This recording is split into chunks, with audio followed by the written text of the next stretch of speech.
Hey there, I know what you're thinking. Typically, when you think about traveling in Portugal, you imagine sightseeing between Lisbon or Porto, or surfing if you're more on the sporty side. No, I don't want to talk about any of these places. I want to introduce you to hiking in Caminos de Santiago, particularly the coastal path between Portugal and Spain. It has a mix of beach, mountains, and city like any epic holiday should have. Do I get your attention? And if you're thinking, No, I cannot hike. I'm not used to hiking so much. don't worry. Me and my girlfriend, we were doing 2 kilometers a day during lockdown, and we went to do 25 kilometers a day during these hiking. So you can also do it. You just need a few tips, which I'll share in a moment. So in this video, first I will share a little bit about the history of Caminos de Santiago. Not too much. I mean, this is not a historical or religious video, just the bare minimum so that you can follow. Then I will share with you some hiking equipment you might need. Then I'll share with you my trip so that you can get kind of an idea of what you might expect as well. And I will also share with you some nice non-touristic food tips that you might be interested in. So let's Hey there, I came from the future and my past me didn't know, but this video will actually be split in two because I want you to be in with full attention watching this video, and so I will keep it to 7 minutes. The first part will be up to stage 1 of my trip, and if you like this video, please don't forget to give me a thumbs up and consider subscribing. Every subscriber counts, and I don't have so many. Sad. Is it coffee time?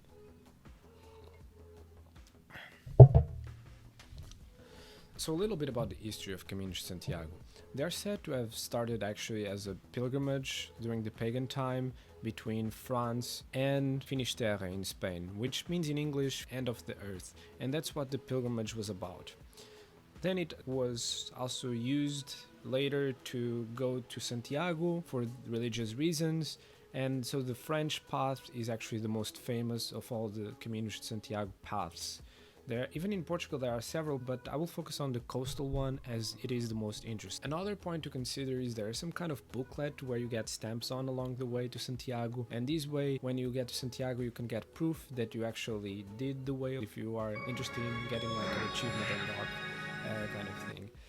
So things you'll need. You'll need a hiking backpack, preferably one that is very comfy on your shoulders. I mean, you'll be carrying stuff all the time. You'll need comfy footwear, preferably footwear that you're used to wear all the time, because otherwise you'll get blisters. Then the other thing you'll need to make sure is you don't carry too much on your backpack. Again, it was already a tip I had on my previous video. If you carry too much, you will feel the weight on your shoulders, and you want to minimize that. I mean, you'll be carrying stuff for maybe 4 to 8 hours a day, and that's very tiring.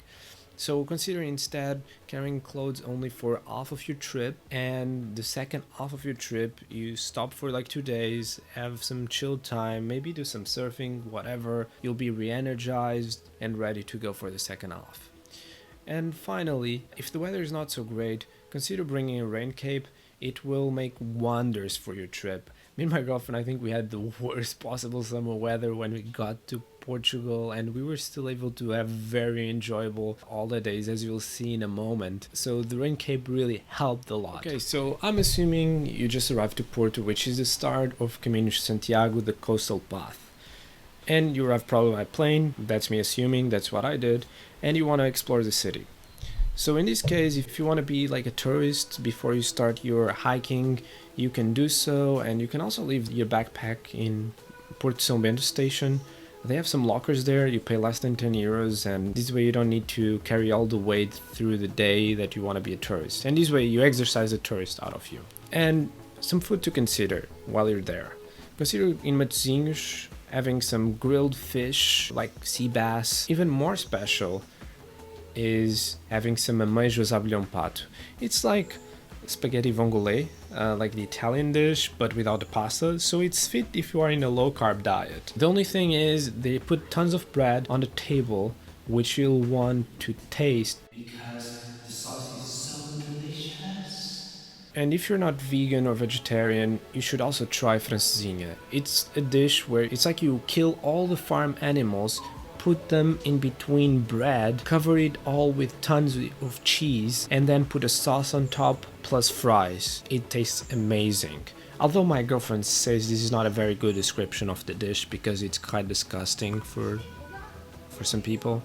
I think like meat lovers will love it. But you'll need also all the hiking you can get after this because it's super caloric. And if you're vegan or vegetarian, like big cities like Lisbon, Porto, maybe Braga, they are the only places you'll actually find restaurants with your dietary needs. So you'll probably need to go to a supermarket quite often to get your supplies.